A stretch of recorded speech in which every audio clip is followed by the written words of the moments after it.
तो जैसा कि पिछले एपिसोड में हमने देखा था, डेमन एम्परर जैसे ही वू चेन और बाकी को खत्म करने ही वाला था, तभी यहाँ पर जायो यान की एंट्री हो जाती है और ये मू चेन वगैरह को बचा लेता है। अब आगे जहां पर भी डेमोनिक ऑरा थी वो फ्लेम एम्परर के कारण यहाँ पे खत्म हो जाती है और सभी लोग शॉक्ड में इन्हीं की तरफ देख रहे थे। ये बंदा जो था यानी कि अपना जायो यान एक गॉड ऑफ फायर के जैसा लग रहा था।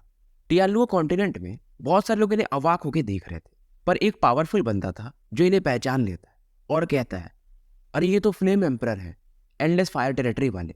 अब जब सभी को इनका नाम पता चल जाता है, नाम सबने सुना था, इन्होंने कभी देखा नहीं था, तो ये लोग अवाक रह जाते हैं क्योंकि सबको मालूम था ग्रेट थाउजेंड वर्ल्ड के पिनैकल पर यानी कि पीक पर फ्लेम एम्परर माने जाते हैं। वू चेन भी इन्हीं की तरह एकदम शॉक्ड होकर देख रहा था कि क्या ये सच में फ्लेम एम्परर है। अब पीछे से जायो जायो भी देखती है। इसने अपना चेहरा पता नहीं कैसा बना लिया था। पहले जो ये टेंशन में थी अब ये रिलैक्स हो चुकी थी और कहती है कि चलो ये ओल्ड मैन आ तो गए, ये काफी बुरे फादर है, हमेशा एंड टाइम पर ही आते हैं। अब ये सुनकर के जायो यान कहता है, बिगड़ी हुई लड़की, लोकेशन ट्रैक करने में टाइम लगता है। और अचानक से ये मुंह चैन वगैरह के पास प्रकट हो जाते हैं। जायो जायो इन्हें इग्नोर मारती है और वही अपने फ्लेम एम्परर इसके बालों को सहलाते हैं। जायो यान इस दौरान मुंह चैन की भी तारीफ करता है कि तुमने काफी अच्छा काम किया है, तुम एक अच्छे इंसान हो। मुंह चैन भी इनसे कहता है अपने बालों को खुजलाते हुए कि मैं इन लड़कियों को मरने कैसे दे सकता था। फ्लेम एम्परर भी मुंह चैन से काफी प्रभावित होते हैं और इसे थैंक्स बोलते हैं जायो जायो को बचाने के लिए, और ये भी कहते हैं मैं इसे याद रखूंगा। इस दौरान ये मूचेन से कहते हैं अब यहां से मैं संभाल लेता हूँ। मूचेन को भी मालूम था इस सामने वाला बंदा डेमन एम्परर है, उसे ये चाह कर भी हरा नहीं सकता। उधर डेमन एम्परर सोचता है कि यार ये इतना साल हो गया, ये इतना पावरफुल बंदा कहाँ से आ गया। इधर अपना जायो यान इससे पूछता है कि तुम हेवन क्लास में हो, स्पिरिट क्लास में हो या नीदर क्लास में हो, एविल क्लैन के। ये सुनकर के डेमन एम्परर भी हैरान था क्योंकि ये काफी बड़े सीक्रेट्स थे इनके एविल क्लैन के, और ये कहता भी है मुझे लगा नहीं था कि तुम्हें इतना पता होगा। जायो यान हल्का सा अपने फ्लेम पावर को रिलीज करता है और कहता है क्योंकि मैंने 10 डेमन एम्परर को मार चुका है तो मुझे कैसे नहीं पता रहेगा। अब ये सुनकर कि इवन डेमन एम्परर को भी हैरानी होती है कि ये तो हमारे क्लैन का सबसे बड़ा दुश्मन लगता है, और उसके बाद बताता है कि मैं हेवेंस क्लास का डिवोरिंग डेमन एम्परर हूँ। हेवेंस क्लास सबसे हाई होता है। अब डेमन एम्परर भी इनसे पूछता है कि तुम कौन हो। इधर जायो यान के हाथ में एक फ्लेम लोटस बन चुका था जो कि काफी तेजी से रोटेट कर रहा था, और ये अपना नाम बताता है फ्लेम एम्परर जायो यान। और इधर इसके बुद्धा लोटस की वजह से आसपास का टेम्परेचर काफी तेजी से बढ़ने लगता है। डेमन एम्परर इस दौरान सोचता है कि यार मुझे छूटने के बाद तुरंत ही भाग जाना था, मैंने गलती कर दी। अगर मैं अपने पीक पर होता तो इसको फाइट कर भी पाता, पर फिलहाल तो नहीं कर पाऊंगा। पर फिर भी ये सोचता है और कहता है मैं भी देखना चाहूंगा, क्योंकि शायद ये जो सील था 1000 सालों से था, तो इसका मानना ये था कि देखा जाए ग्रेट थाउजेंड वर्ल्ड में अभी के जो हेवनली सॉवरेन्स हैं वो कितने पावरफुल हैं। और ये भी अपने डेमोनिक ऑरा को इकट्ठा करता है और आसपास एक डेमोनिक अर्थ टाइप लैंड क्रिएट करने लगता है। पर जायो यान बस अपने एक फिंगर से एक फ्लेम फेंकता है और आधे से ज्यादा इसका वो रीजन डिस्ट्रॉय कर देता है। अब ये सोचता है डेमन एम्परर कि मैं पहले बहुत सारे लोगों से मिला हूं हेवनली सॉवरेन लेवल पर, इवन जो कि फ्लेम पावर भी कल्टीवेट करते थे, पर इस बंदे का फ्लेम पावर ये बाकियों से अलग क्यों है। इसे गुस्सा आता है और एक palm attack heaven devouring destructive palm move chain की तरफ और बाकियों की तरफ बढ़ा देता है। ये पाम अटैक इतना खतरनाक था कि ऐसा लग रहा था कि पूरे टियानुओ कॉन्टिनेंट को ये निगल सकता है। मूव चेन भी गहरे ख्याल में था कि यार ये काफी पावरफुल है। अब मंडेला क्योंकि इसे जानती थी तो इसके बारे में मूव चेन को थोड़ा बहुत बताती है कि ये जो हेवन डिवोरिंग डेमन एम्परर है ना, ये एविल क्लैन में इसकी काफी इज्जत है। नैन इधर भी थोड़ी चिंतित थी कि फ्लेम एम्परर ठीक तो होंगे। मंडेला शांत थी क्योंकि फ्लेम एम्परर के बारे में ये थोड़ी जानती थी। बाकी लोग इसलिए चिंतित थे क्योंकि हेवनली एम्परर जिनके पास के रेयर सुपर पावर था के इंटू ट्रिनिटी, वो भी इस डेमन एम्परर को मार नहीं पाए थे। इधर फ्लेम एम्परर उस आते हुए पाम को देखते हैं और अपना जो बुद्धा फ्यूरी लोटस था उसे इसकी तरफ बढ़ा देते हैं, और जैसे ही वो डेमोनिक पाम बुद्धा लोटस से टकराता है पलक झपकते पूरी तरह से डिसॉल्व हो जाता है एकदम आसानी से। Even heaven devouring demon emperor भी हैरान था, इसके आसपास का स्पेस मानो लाखों भागों में टूट चुका हो, पूरी डेमोनिक गैस खत्म हो चुकी थी। लोग बस इनके पावर को देखकर हैरान थे, और कई लोग तो ये भी कहते हैं कि 1000-2000 साल पहले हमारे पावरफुल हेवनली सॉवरेन्स मारे गए थे। पर अच्छी बात यह है कि हमारे पास अब फ्लेम एम्परर हैं जो कि हमारे ग्रेट 1000 वर्ल्ड को एविल क्लैन से बचा सकते हैं। क्योंकि अभी जो जायोयान ने अटैक किया था वो आराम से एक हेवनली सॉवरेन को भी मार सकता है, पर डेमन एम्परर वो नहीं मरा था। हालांकि उसके बॉडी पर काफी जख्म थे, पर ये अभी भी जिंदा था। जायोयान भी जानता था इसे इतना आसानी से नहीं मारा जा सकता। अगर हेवनली एम्परर इसे नहीं मार पाए तो बात तो जरूर इसमें कुछ होगी। इधर डेमन एम्परर काफी गुस्से में था और अचानक से जायोयान के सामने प्रकट होता है और ये अपनी बॉडी को एक्सपैंड कर रहा था। मंडेला समझ जाती है ये खुद को एक्सप्लोड करने वाला है। मंडेला जब तक चिल्लाती है, डेमन एम्परर अपनी बॉडी को एक्सप्लोड कर देता है। हालांकि इसके एक्सप्लोजन पावर से जायोयान बिल्कुल भी घबराता नहीं है और अपने पाम पर एक फ्लेम अटैक क्रिएट करता है। तो यहाँ पर एक फ्लेम बैरियर बना देता है, तो डेमोनिक गैस आगे बढ़ ही नहीं पाती। जायोयान को लगता है कि ये मारा गया, क्योंकि अगर कोई भी बंदा अपनी बॉडी एक्सप्लोड कर देगा तो वो बचेगा कहाँ से। और क्योंकि जब यहाँ पर एक्सप्लोजन होता है तो स्पेस में भी क्रैक आ जाते हैं और जो डेमन एम्परर था उसके भागने की आवाज को जायोयान फील कर लेता है। ये खुद में हैरान था कि भाई ये एक्सप्लोड कर लिया और मैंने इसके हार्ट को एक्सप्लोड होते हुए देखा था, क्योंकि एविल क्लैन का मेन चीज उनका हार्ट होता है, डेमोनिक हार्ट। फिर ये कैसे जिंदा है? और अब जायोयान भी कुछ करता नहीं। जायो फिर से कहती है, ओल्ड मैन आपने उस पर फिर से क्यों नहीं अटैक किया, वो भाग रहा है। जायोयान भी कहता है, अरे वो अपने भागने के लिए अपना पूरा पावर लगा रहा है, लेकिन टेंशन मत लो, वो आज यहाँ से भाग नहीं पाएगा। लोगों को समझ में नहीं आता, इनको यही लगता है कि फ्लेम एम्परर के पास कोई और ट्रिक होगा। तभी फ्लेम एम्परर जायोयान लिनजिंग की तरफ देखता है और कहता है, मैं ही ऐसा नहीं हूं जो अपनी बेटी के लिए बचाने के लिए आया हूं, कोई और भी है। लिनजिंग समझ जाती है और कहती है, मेरे पापा भी आए हुए हैं। क्राउड को समझ में नहीं आता है, क्योंकि लिनजिंग को ये लोग जानते नहीं थे, पर मू चेन तो जानता था कि वो तो मार्शल एंसेस्टर लिंग डोंग है। क्या वो भी आज यहीं पर है? मू चेन भी यही सोचने लगता है। इधर ये लोग शॉक्ड थे और वही डेमोनिक ऑरा वहां से बाहर निकल ही रही थी, पर तभी बाहर से एक पाम अटैक आता है जिसके ऊपर ग्रीन ड्रैगन स्केल्स थे। मू चेन भी हैरान था कि ये जो ब्लड लाइन था ड्रैगन क्लैन का, ये काफी पावरफुल था। डेमोनिक एम्परर अब ये भाग नहीं पाता है और यहाँ पर स्पेस में क्रैक्स आते हैं और एक फिगर दोबारा प्रकट होता है। पावर लेवल में ये जायोयान से बिल्कुल भी कम नहीं था और इसके आसपास लाइटनिंग पावर चमक रहा था और इनके स्पिरिचुअल एनर्जी में कई सारे एट्रीब्यूट्स थे। कभी ये आइस में बदल जाता था, तो कभी फायर में, तो कभी थंडर में, तो कभी लाइटनिंग में और कभी कभी तो डार्कनेस में। अब जिन्होंने भी मार्शल यूनिवर्स नहीं देखा है तो उन्हें आइडिया नहीं लगेगा। लिंग डोंग के पास एंसेस्ट्रल सिंबल्स थे, तो ये सब उसका पावर था।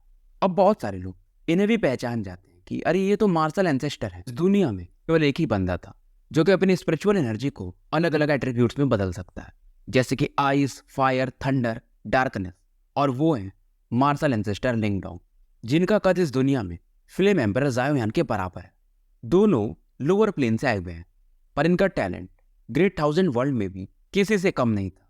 जहां अपने फ्लेम एम्परर जायोयान, उनकी अलकमी स्किल्स इस दुनिया में कोई इसकी बराबरी कर ही नहीं सकता, वहीं अपने लिंग डोंग रूथलेसनेस में इनकी कोई बराबरी नहीं है। जहां जायोयान एकदम फ्री दिखता था मजाक मस्ती करते हुए, वहीं लिंग डोंग थोड़ा शांत रहता था।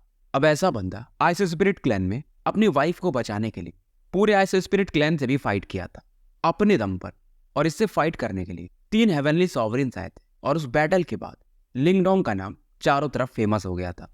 अंत में क्या हुआ था किसी को पता नहीं। हालांकि उसके बाद आइस स्पिरिट क्लैन का नाम भी काफी फेमस हो गया। वैसे तो ये बहुत पहले से फेमस थे, पर अब ये मार्शल बॉर्डर के साथ में कोलैबोरेट करते थे और यहाँ की ओनर लिंग डोंग की वाइफ यिंग हुआन वान या आंटी बिंग बन जाती है। इधर लिंगजिंग काफी खुश थी और डैड डैड कह के चिल्लाने लगती है। अब लोगों को समझ में आता है तो ये लिंगजिंग मार्शल एंसेस्टर की बेटी है। मार्शल एंसेस्टर अचानक से स्पेस को चीरते हुए यानी गायब हो जाते हैं और लिंगजिंग के सामने प्रकट होते हैं और ये फिर से कहते हैं, बिना बताए हुए इधर उधर तुम घूमते रहते हो, लगता है मुझे तुम्हें बेसमेंट में बंद करना पड़ेगा। पर लिंगजिंग को कोई फर्क ही नहीं पड़ता है। ये अभी भी स्माइल कर रही थी और इन्हें पकड़ लेती है। इन्हें मालूम था कि अपनी बेटी के सामने ये कर ही कह सकते हैं।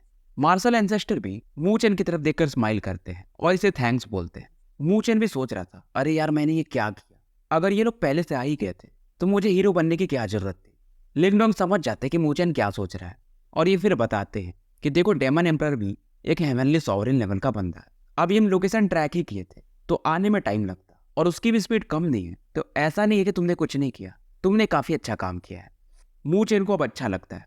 इधर जायोयान और मू चेन एक दूसरे से हाथ मिलाते हैं क्योंकि सालों सालों बीत जाते हैं ये दोनों एक दूसरे से मिल नहीं पाते, क्योंकि एक नॉर्दर्न टेरिटरी को गार्ड करता है, वही दूसरा सदर्न टेरिटरी को, जहां से एविल क्लैन आ पाते हैं।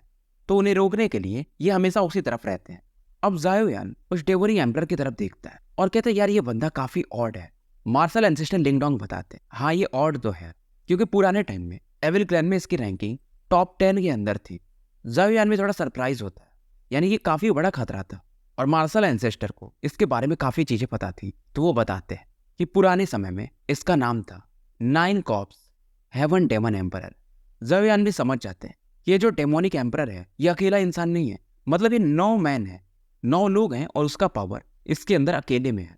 इसके 9 हार्ट्स भी हैं। पुराने समय में बेसिकली 9 डेमन एम्परर्स थे और उन सभी ने अपने को एक में कंबाइंड कर लिया था, तो पावर लेवल वो भी काफी ऊपर चला गया था। और ये बताते हैं लिंगडोंग कि अगर ऐसा नहीं होता तो हेवनली एम्परर को ये कभी हरा ही नहीं पाता। हरा न पाना तो मुश्किल ही था, हरा नहीं भी पाया था, लेकिन वो मारे नहीं जाते। और हेवनली एम्परर इतने पावरफुल थे कि उन्होंने इसके 7 फॉर्म को मार दिया था, बस 2 ही फॉर्म बच गए थे। 8वां भी एक्सप्लोड कर चुका है और 9वां हमारे सामने है। अब ये चीज बताता है कि हेवनली एम्परर अपने टाइम में कितने ज्यादा पावरफुल थे कि इन्होंने 7 को मार दिया था और 2 को सील कर दिया था। जायोयान भी कहता है फिर हम इसे भागने तो नहीं दे सकते। तभी फ्लेम एम्परर कहते हैं कि वो सब तो ठीक है, अब इस डेमन को हेवनली एम्परर ही मारेंगे, और ये उनकी तरफ देखते हैं। मार्शल एंसेस्टर भी इनकी बात से सहमत थे। अब लोग सोचते हैं कि यार हेवनली एम्परर तो मर चुके हैं, तो ये लोग उधर क्यों देख रहे हैं। इधर मंडेला का एक्सप्रेशन बदल जाता है। फ्लेम एम्परर समझ जाते हैं, लगता है मंडेला हेवनली एम्परर से रिलेटेड है। अब जायोयान जिधर देख रहा उस तरफ मू चेन भी देखता है और ये शॉक्ड था कि वो जो ब्लैक स्कल है वो असली में हेवनली एम्परर है, और जो तुम्हें एक्चुअल बॉडी दिख रही थी वो तो डेमन एम्परर ने अपनी एनर्जी से वैसा बनाया था ताकि लोग बेवकूफ बन सके। जायोयान तुरंत ही एक फ्लेम पावर उस स्कल पर फेंकता है। स्कल पर जो भी डेमोनिक ऑरा थी वो डिस्ट्रॉय हो जाती है और धीरे धीरे स्पेस में एक स्पिरिचुअल क्लोन फिगर यहाँ पर प्रकट होते हैं।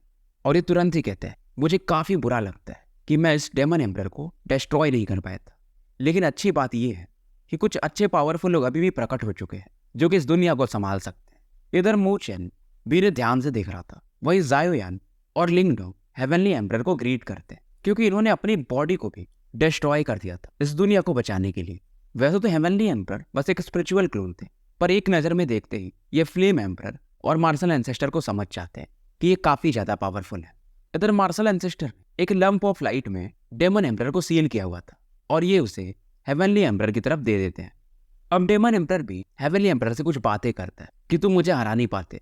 हेवनली एम्परर भी कहते हैं मैं हारा भी कहाँ, तुम तो 9 लोगों का कॉम्बिनेशन थे, फिर भी मैं तुम्हें सप्रेस करने में कामयाब हो गया और अब मैं तुम्हें मार भी सकता हूँ। हेवनली एम्परर इस दौरान बातें करते करते मंडेला की तरफ देखते हैं और कहते हैं मुझे काफी अच्छा लग रहा है कि तुम ठीक हो। मंडेला इनकी तरफ देखती है और ये काफी इमोशनल हो जाती है, ये उनके करीब जाती है। और हेवनली एम्परर जैसा कि जब छोटी थी पौधे के रूप में तो इसे सहलाते थे, वैसे अभी भी इसके सर पर अपना हाथ रखते हैं। हेवनली एम्परर के इस दौरान मू चेन पर नजर जाती है जिसके हाथ में सेलेस्टियल एम्परर स्वॉर्ड था, और ये फिर बताते हैं कि मेरे एंशिएंट सेलेस्टियल पैलेस में काफी टैलेंटेड लोग थे, पर क्योंकि कोई इमॉर्टल गोल्डन बॉडी कल्टीवेट कर ही नहीं पाया तो इस तलवार का हकदार कोई बन ही नहीं पाया। पर मुझे लगा नहीं था कि इतने सालों बाद जब मैं किसी से मिलूंगा तो वो इमॉर्टल गोल्डन बॉडी वो भी कल्टीवेट कर चुका होगा। लगता है भगवान की मुझ पर काफी कृपा है। मू चेन भी इन्हें रेस्पेक्ट देते हैं कि मैं आपका आभारी हूँ कि मुझे इमॉर्टल गोल्डन बॉडी प्रैक्टिस करने को मिला। और ये फिर मू चेन से कहते हैं क्या तुम मुझे ये स्वॉर्ड कुछ समय के लिए दे सकते हो। मू चेन तुरंत ही ये स्वॉर्ड इनको दे देता है। डेमन एम्परर समझ चुका था कि इसका समय अब नजदीक है। हेवनली एम्परर अब इस स्वॉर्ड के पावर को यूज करते हैं और आसपास काफी फियर थोड़ा क्रिएट करने लगते हैं। डेमन एम्परर फिर भी कहता है ठीक है मैं तो मर जाऊंगा, लेकिन तुम्हारा भी इस दुनिया को कोई बचा नहीं पाएगा। हमारे एविल क्लैन वाले फिर से अटैक करेंगे। इधर एक ही अटैक में ये डिस्ट्रॉय हो जाता है। इधर डेमन एम्परर डिस्ट्रॉय हो जाता है और एक फिगर जो कि पीछे था काफी यहाँ से भागने को देखता है, और वो था लू हैंग। पर तभी यहाँ पर अचानक से एक शार्प ऑरा इसकी तरफ बढ़ती है। ये थी स्वॉर्ड ऑरा और ये तुरंत ही इसके बॉडी और स्पिरिट को डिस्ट्रॉय करने लगती है। हेवनली एम्परर इससे काफी गुस्सा थे क्योंकि लू हैंग इनका आदमी था और जिसे ये काफी महत्व भी देते थे, पर इसने खुद में हेवनली एम्परर को धोखा दे दिया था। हेवनली एम्परर से ये माफी मांगता है पर ये कुछ नहीं सुनते हैं और इसे एक ही पल में निपटा देते हैं। हेवनली एम्परर यहाँ पर तुरंत एक पासेज वे यानी कि स्पेस क्रिएट कर देते हैं ताकि लोग बाहर निकल सकें। लोग भी जानते थे कि सभी लोग हेवनली एम्परर के इनहेरिटेंस के लिए आए थे, पर अब वो सभी को बाहर जाने के लिए कहते हैं। और यहाँ पर पहले से ही फ्लेम एम्परर मार्शल एंसेस्टर है तो किसी को कुछ मिलने वाला नहीं, तो सभी यहाँ से बाहर निकलने लगते हैं। अब इन लोगों के जाने के बाद हेवनली एम्परर पूछते हैं फ्लेम एम्परर और मार्शल एंसेस्टर से एक स्माइल देते हुए कि क्या तुम लोग मेरे की इंटू ट्रिनिटी में इंटरेस्टेड हो। अब ये प्रश्न सुन के फ्लेम एम्परर और मार्शल एंसेस्टर भी थोड़े अवाक रह जाते हैं। वैसे तो की इंटू ट्रिनिटी एक रेयर सुपर पावर है, पर अपने फ्लेम एम्परर और लिंग डोंग इन दोनों के पास इस लेवल के कई सारे पावर्स हैं और इनका स्टेटस भी इस दुनिया में काफी ऊंचा है। इवन हेवनली एम्परर के बराबर ही माना जा सकता है। दोनों एक ही स्वर में कहते हैं कि ये अपॉर्चुनिटी हम यंगर जनरेशन पर छोड़ते हैं, यानी कि जो डेस्टिन्ड होगा ये उसे मिल जाएगा। हेवनली एम्परर बस इनके मन की बात जानना चाहते थे और ये भी समझते हैं कि ये दोनों की इंटू ट्रिनिटी को छोटा नहीं समझ रहे हैं। अब इस दौरान एम्परर की नजर मू चेन पर पड़ती है और ये इससे पूछते हैं तुम्हें क्या लगता है, क्या तुम इसे लेना चाहोगे। मू चेन को भी लगा नहीं था कि हेवनली एम्परर इसकी तरफ देखेंगे। ये थोड़ा सा सोचता है, पर चाहिए तो इसको भी यही था। ना इधर इसको थोड़ा सा पुश करती, अरे भाई जाओ, एक्टिंग मत करो। मू चेन भी अब आगे बढ़ जाता है। फ्लेम एम्परर और मार्शल एंसेस्टर भी इस चीज से सहमत थे। ज़ायोयान भी हेवनली एम्परर को फिर से ग्रीट करता है और कहता है आपको वैसे भी आपका सक्सेसर मिल चुका है, डेमन एम्परर भी मारा जा चुका है, तो हम यहाँ से निकलते हैं।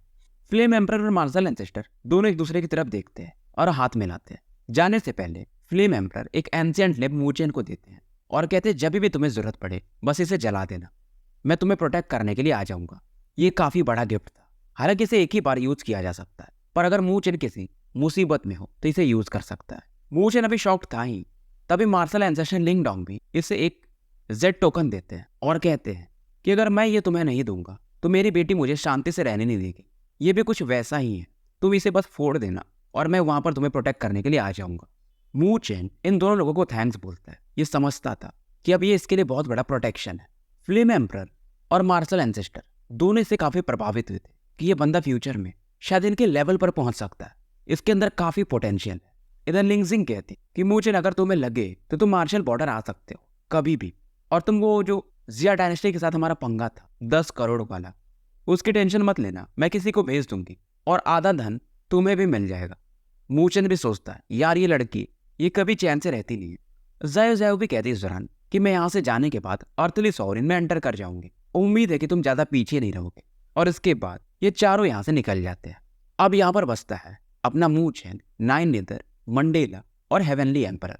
इनके जाने के बाद हेवनली एम्परर भी कहते हैं इन दोनों के रहते हुए एविल क्लैन इतनी आसानी से तो कामयाब नहीं हो सकता। उसके बाद ये मू चेन की तरफ कहते हैं कि मेरा जो रियल स्पिरिट है मैं इसको तुम्हारे हेड में थोड़ा सील कर देता हूँ और तुम्हें की इंटू ट्रिनिटी पास कर देता हूँ, तो तुम्हें बस कल्टीवेशन मेथड नहीं मिलेगा बल्कि मेरा कल्टीवेशन एक्सपीरियंस भी, तो इससे तुम इसे काफी जल्दी मास्टर कर सकते हो। और जब तुम की इंटू ट्रिनिटी ये प्रैक्टिस कर लोगे तो तुम्हारे शैडो क्लैम्स बनेंगे और उनका भी पावर लेवल तुम्हारे बॉडी के जैसा ही होगा, पर इसे तुम तभी प्रैक्टिस करना जब तुम अर्थली सॉवरेन में पहुंच जाना। तो जो तुम्हारी 2 बॉडीज बनेंगी उनका भी पावर अर्थली सॉवरेन लेवल पर ही रहेगा। एक तरह से मू चेन 3 बन जाएंगे और तीनों का पावर बराबर रहेगा। पर मू चेन सोच रहा था यार अभी तो मैं सॉवरेन 9 स्टार पर हूं, तो इसमें काफी समय लग सकता है। हेवनली एम्परर इसकी बात समझ रहे थे और कहते हैं क्योंकि तुम मेरे एक सक्सेसर हो तो मैं तुम्हें कुछ और भी चीजें देता हूँ, वैसे भी तुम्हारा फाउंडेशन काफी स्ट्रांग है।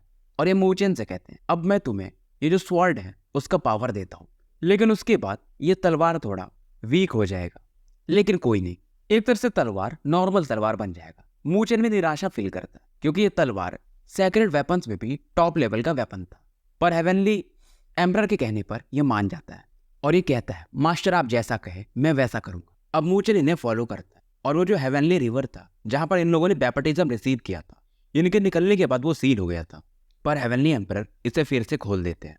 यहाँ पर वैसे भी स्पिरिचुअल एनर्जी काफी ज्यादा मात्रा में थी। अब इस जगह को ये 9 निदर को दे देते हैं कि तुम यहाँ पर कल्टीवेट करो। 9 निदर वैसे भी सॉवरेन 9 स्टार के पीक पर थी, तो ये जगह पर ये भी शायद अर्थली सॉवरेन लेवल पर जा सकती थी। और ये मंडेला से कहते हैं कि यहाँ पर तुम्हारे लिए अब कुछ ज्यादा चीजें नहीं है, तुम अगर चाहो तो जो सीक्रेट आर्ट्स वगैरह हैं, स्क्रिप्चर्स वगैरह हैं, उन्हें देख सकती हो क्योंकि तुम पहले से अर्थली सॉवरेन के पीक पर हो। पर मंडेला इनकी तरफ देखती है कि ये बस एक स्पिरिचुअल क्लोन है और कुछ ही समय में गायब हो जाएंगे, तो ये इन्हीं के साथ रहना पसंद करती है।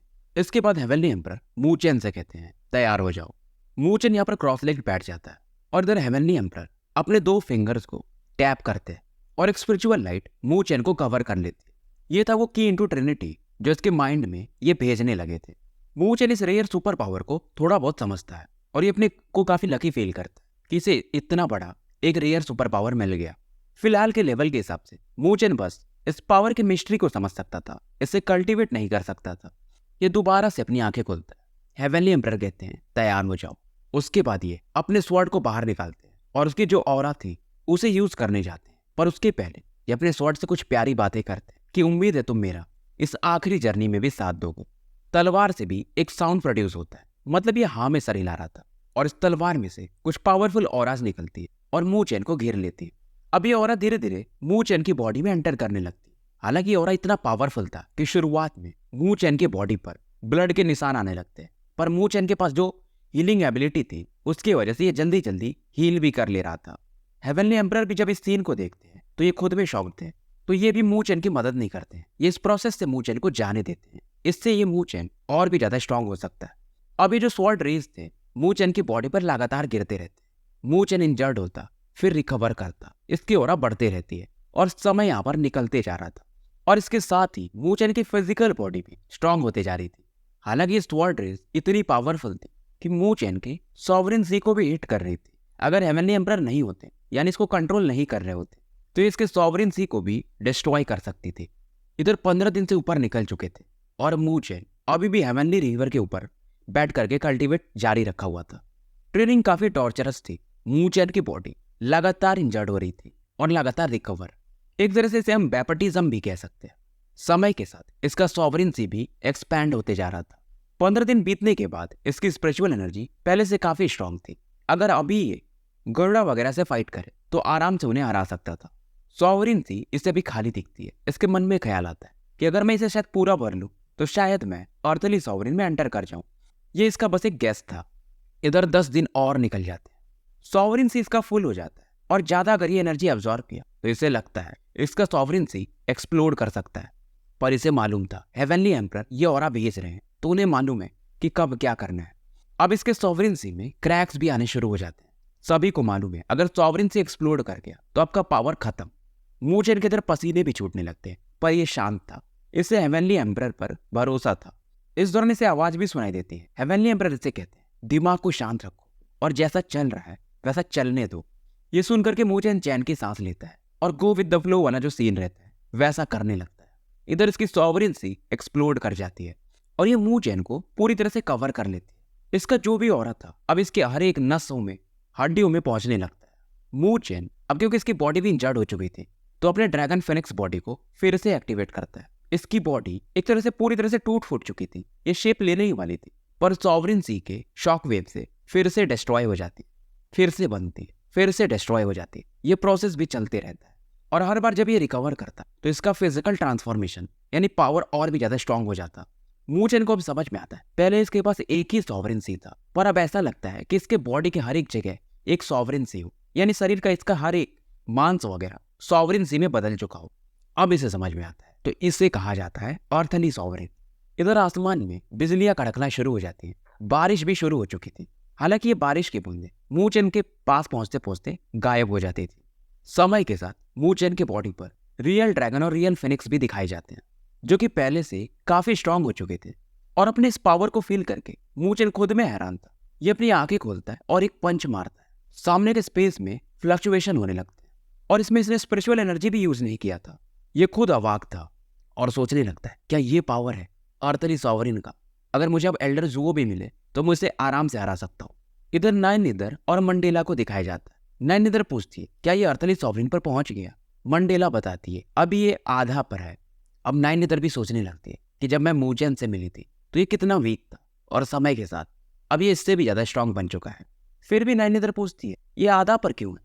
मंडेला इसको इशारा करती है आसमान की तरफ जहां पर बिजलियां वगैरह कड़क रही थी और ये बताती है कि अगर तुम्हें अर्थली सॉवरेन लेवल पर पहुंचना है तो यहाँ पर पहुंचकर बहुत सारे लोग मारे जाते हैं, क्योंकि इसके बाद तुम्हें टर्बुलेशन झेलने पड़ते हैं, यानी बिजलियों को बॉडी पर गिराना पड़ता है, जिसे कि हम स्पिरिचुअल कैलामिटी कहते हैं। तो ये जो स्पिरिचुअल कैलामिटी होती है, क्योंकि ये अर्थली सॉवरेन लेवल की है तो ये ज्यादा ही पावरफुल होती है। इसका कहने का मतलब था कि जो तुम्हारा सॉवरेन सेलेस्टियल बॉडी है उस पर ये कैलामिटी गिरना चाहिए, तभी जाकर के तुम एक रियल अर्थली सॉवरेन कही जा सकती हो। इधर आसमान में घने काले बादल छा चुके थे, बिजलियां कड़कने लगती। मूचेन भी इसे नोटिस करता है और इसे भी मालूम था कि इस दौरान अगर तुम्हारी सेलेस्टियल बॉडी डिस्ट्रॉय हो जाती है तो तुम भी मारे जा सकते हो। हेवनली एम्परर भी इसे बताते हैं और इस कैलामिटी में कोई तुम्हारी मदद नहीं कर सकता, तुम अकेले हो। फिलहाल मूचेन का power level half step earthly sovereign पर था। मूचेन अब ये जो हेवनली रिवर था इसके ऑरा को यूज करता है ताकि अपनी एनर्जी को मैक्सिमम तक पुश कर पाए, और ये हैंड सील्स बना करके फाइनली अपने इमॉर्टल गोल्डन बॉडी को एक्टिवेट कर देता है। आसमान में स्पिरिचुअल फॉग्स भी इकट्ठा हो चुके थे और एक भयंकर लेवल का डेडली ऑरा मूचेन फील करता है। अभी जो लाइटनिंग था एक बड़े ड्रैगन के समान दिखता है जो कि दहाड़ते हुए मूचेन की तरफ बढ़ जाता है। वैसे इसकी नजर मूचेन पर नहीं, इसके इमॉर्टल गोल्डन बॉडी पर थी और इस पर यह अटैक कर देता है। मूचेन भी अपने इमॉर्टल गोल्डन बॉडी से एक पावरफुल अटैक दे मारता है। इसका अटैक और वो लाइटनिंग एक दूसरे से टकराते हैं, तो जो पहली वाली स्पिरिचुअल कैलामिटी थी उसे मूचेन पार कर जाता है। हालांकि ये काफी वीक थी, फिर भी मूचेन इसे पूरा काउंटर नहीं कर पाया था। मंडेला बताती कि टोटल 9 स्पिरिचुअल कैलामिटीज मूचेन को पार करना पड़ेगा, क्योंकि सॉवरेन के 9 स्टार होते तो उतनी ज्यादा कैलामिटी, और ये तो पहला वाला था, ये तो काफी वीक था। अब दूसरी वाली लाइटनिंग इस पर गिरती, मूचेन तुरंत ही अपने इमॉर्टल गोल्डन बॉडी के आसपास एक पर्पल बैरियर बना देता है, पर जैसे वो लाइटनिंग टकराती है इसके बैरियर में क्रैक आने लगते हैं और इसका पावर गोल्डन बॉडी से टकराता है। इधर मूचेन भी खून की उल्टी करने लगता है। मूचेन को लगा नहीं था कि ये कैलामिटी इतनी पावरफुल होती है, और अभी तो इसका बस दूसरा पावर था। ये अपने खून को पोंछता है और फिर दोबारा तैयार होता है। इसे मालूम था कि अब इसे भी कुछ करना पड़ेगा। अब ये अपने वो जो ग्रीन फैन रहता है उसे भी बाहर निकाल लेता है, और इस बार ये इमॉर्टल गोल्डन बॉडी के साथ इस डिवाइन विंड फैन का भी पावर यूज करता है और तीसरे लाइटनिंग को काउंटर कर देता है। हालांकि इसे काउंटर कर देता है, पर जो लाइटनिंग का पावर था इसके सेलेस्टियल बॉडी के अंदर एंटर कर जाती है, जिससे इसकी जो सेलेस्टियल बॉडी थी वो भी स्ट्रांग हो जाती है। अब इसे समझ में आता है कि स्पिरिचुअल कैलामिटी, इससे हम ट्रेनिंग भी कर सकते हैं, ये एक अवसर भी है। मूचेन अब तैयार था और काफी एक्साइटेड है, और इस बार इसकी तरफ 2 स्पिरिचुअल कैलामिटीज एक साथ आती है। ये फिर से अपने डिवाइन फैन से इस पर अटैक करता है, एक टोर्नेडो टाइप अटैक। हालांकि इसका टोर्नेडो अटैक डिस्ट्रॉय हो जाता है, पर वो जो 2 स्पिरिचुअल कैलामिटीज थी वो भी काफी वीक हो जाती है, और दूसरे वाले विंड फैन अटैक में ये उसे भी डिस्ट्रॉय कर देता है। फिर से 2 स्पिरिचुअल कैलामिटीज इसकी तरफ बढ़ती हैं और इसके पीछे से एक तीसरी वाली भी इस बार आती है, यानी कि 3 लाइटनिंग अटैक इस पर एक साथ थे। अब मूचेन एक स्टोन सील बाहर निकालता है, इसके अंदर से एक ब्लैक ओशन निकलता है और ये उन तीनों लाइटनिंग की तरफ इस अटैक को बढ़ा देता है। ये सी ऑफ टम्बलिंग इसे गरुड़ा से मिला था, तो इसको यूज करके ये इन तीनों को भी डिसॉल्व कर देता है। अब बचे थे आखिरी के 4 स्पिरिचुअल कैलामिटीज। उधर आसमान में बादल और भी ज्यादा घने हो जाते हैं। मूचेन अब तक 5 स्पिरिचुअल कैलामिटीज पार कर चुका था। इधर समय बीतते बीतते 1 घंटे और निकल जाते हैं और मूचेन अब तक 8 स्पिरिचुअल कैलामिटीज को पार कर चुका था। इसकी इमॉर्टल गोल्डन बॉडी भी अब थोड़ी डीम हो चुकी थी। दूर से नाइन नीदर, मंडेला वगैरह इस सीन को देख रहे थे। आसमान में उधर बादल गोल गोल घूमने लगते हैं और एक काफी बड़ा सा ड्रैगन फॉर्म होता है, जिसकी नजरें मूचेन के इमॉर्टल गोल्डन बॉडी पर फिक्स थी। उधर मंडेला दिखती है और ये भी हैरान थी कि जो 9th स्पिरिचुअल फॉग है उसने अपना फॉर्म ही चेंज कर लिया है। नाइन नीदर को समझ में नहीं आता है। अब मंडेला बताती है कि नॉर्मली जो बिजलियां गिरती हैं वो बिजली के रूप में ही गिरती हैं, पर इस बार उसका एक शेप है, कह सकते हो बॉडी है, और ऐसा तभी होता है जब सामने वाले का जो सेलेस्टियल बॉडी है वो काफी स्ट्रांग हो। और क्योंकि मूचेन का इमॉर्टल गोल्डन बॉडी अगर ये फ्यूचर में इवॉल्व हो तो ये प्रिमोर्डियल इमॉर्टल बॉडी में बदल जाएगा, इसलिए ऐसा हो रहा है। और मंडेला कहती है अगर मूचेन इसे संभाल लिया तो काफी स्ट्रांग हो सकता है। मूचेन भी आसमान की तरफ देखता है और सोचता है कि मैंने लगभग तो पूरे ट्रम्प्स कार्ड यूज कर लिए है, और अब ये सोचता है पहले अनडाइंग बॉडी की मैं 9 सन्स पावर को यूज कर पाता था, अब देखते हैं इमॉर्टल बॉडी में कितने यूज कर पाऊंगा। हेवनली एम्परर जब ये देखते हैं तो फाइनली थोड़ा रिलैक्स फील करते हैं कि चलो फाइनली इस बंदे ने इमॉर्टल बॉडी के असली पावर को यूज करने को सोचा। तो उधर वो ड्रैगन लाइटनिंग मूचेन की तरफ काफी तेजी से पड़ती है। इधर ये बढ़ रही थी और मूचेन अपने डिवाइन फैन से एक विंड अटैक उसकी तरफ भेज देता है। साथ में ये सी ऑफ टम्बलिंग को भी यूज करता है, पर फिर भी ये जो ड्रैगन लाइटनिंग थी इन दोनों के अटैक को डिसॉल्व कर देती है और काफी तेजी से आगे बढ़ती है। मूचेन अब सोचता है इससे अब अपने इमॉर्टल बॉडी के साथ मर्ज होना पड़ेगा अगर इसके सुपर पावर को यूज करना है। इधर ये ड्रैगन लाइटनिंग बस मूचेन से 100 फीट की दूरी पे रह जाती है। मूचेन अब कुछ हैंड सील्स बनाता है और जैसा ये करता है वैसे ही इसकी गोल्डन बॉडी भी करती है। इमॉर्टल गोल्डन बॉडी से पर्पल रेज यहाँ पर चमकने लगते हैं और मूचेन कहता है अगर ये वर्ल्ड डिस्ट्रॉय भी हो जाए तो मैं इमॉर्टल रहूंगा। और ये बोलता है द इमॉर्टल गॉड रूल, और 2 पर्पल लाइट जो कि मानो पर्पल ड्रैगन के समान हो एक दूसरे में ऐसा लुढ़ी आते हुए काफी तेजी से उस ड्रैगन कैलामिटी की तरफ बढ़ जाती हैं। अब दोनों अटैक एक दूसरे से टकराते हैं और चारों तरफ शॉक वेव्स फैल जाते हैं।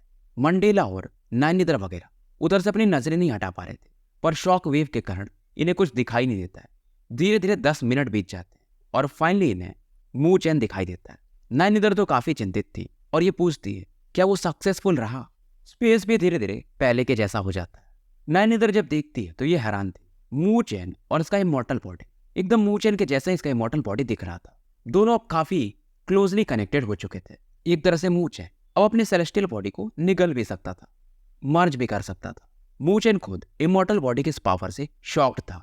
अब मू चेन अपने हाथ को आगे बढ़ाता है और अपने स्पिरिचुअल एनर्जी से एक माउंटेन क्रिएट कर लेता है। यानी कि अब ऑरा को यह मैटेरियलाइज करना सीख गया था। और ये साइन है जब कोई बंदा अर्थली सॉवरेन में पहुंच जाता है तभी होता है ऐसा।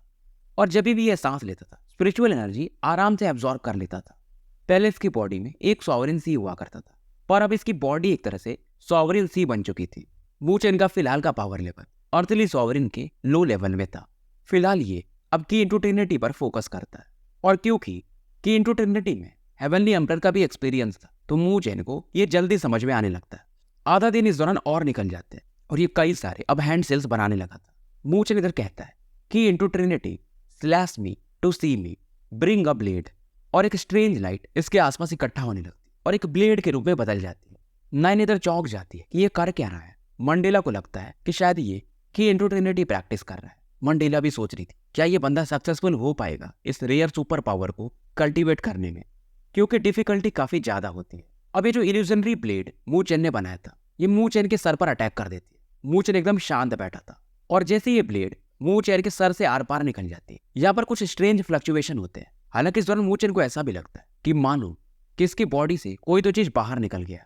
शायद ये इसका फ्लैश और स्पिरिट था, लेकिन इसको कुछ नुकसान नहीं हुआ था। फिर से मू चेन बोलता है स्लैश अगेन, यानी एक बार और काटो। एक बार सेम फिर वैसा ही होता है। अब मू चेन के लेफ्ट और राइट में दो लोग प्रकट हो जाते हैं। एक ने काले कपड़े पहने थे तो दूसरे ने सफेद। दोनों एकदम हूबहू मू चेन के जैसे दिख रहे थे। मू चेन इन दोनों को देखकर स्माइल करता है और इन दोनों से ये कहता है मैं मू चेन हूं। ये दोनों भी स्माइल करके कहते हैं हम भी मू चेन हैं। तो यहाँ पर 3 मू चेन बन चुके थे, मू चेन के अलावा 2 और मू चेन। तो भाई ये स्टोरी यहीं पे समाप्त करते हैं और मिलते हैं फिर कल एक नए वीडियो के साथ।